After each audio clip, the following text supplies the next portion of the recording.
പ്രിയപ്പെട്ടവരെ, ഒരുപാട് സങ്കടങ്ങളിലുള്ള അവസ്ഥകളിലൂടെ, അത്തരം കാഴ്ചകളിലൂടെ കടന്നു പോകുന്നവരാണ് നിത്യവും നമ്മൾ. നമുക്ക് വേണ്ടപ്പെട്ടവർ, സുഹൃത്തുക്കൾ, ബന്ധുക്കൾ, അങ്ങനെ പലരും പലവിധ ക്ലേശങ്ങൾ അനുഭവിക്കുന്നവരായിരിക്കാം. അത്തരം ഇടങ്ങളിൽ നാം പോകുമ്പോൾ ഒരിക്കലും നിങ്ങളവിടെ പ്രകടിപ്പിക്കുന്ന സന്മനസ്സ് വളരെ നല്ലതാണ്. അവർക്ക് വേണ്ട സഹായങ്ങൾ ചെയ്യുന്നത് വളരെ ഗുണമാണ്.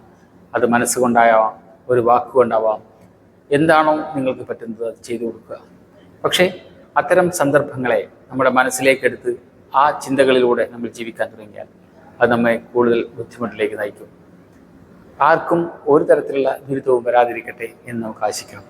അതിലപ്പുറം ഒന്നും നമുക്ക് ചെയ്യാനാവില്ല. പക്ഷെ ഇത്തരം ഇടങ്ങളിൽ പോയി നമ്മൾ അവിടെ ഒരുപാട് ആലോചിച്ച് കൂട്ടുമ്പോൾ നഷ്ടപ്പെട്ടു പോകുന്നത് നമ്മുടെ മനസ്സിൻ്റെ സ്വസ്ഥതയാണ്, നമ്മുടെ മനസ്സിൻ്റെ സമാധാനമാണ്, നമ്മുടെ മനസ്സിലെ നല്ല ചിന്തകളാണ്. അതുകൊണ്ട് എവിടെ ഇടപെടുമ്പോഴും ഈ ഒരു ചിന്ത മനസ്സിലുണ്ടായിരിക്കുക. Good bye.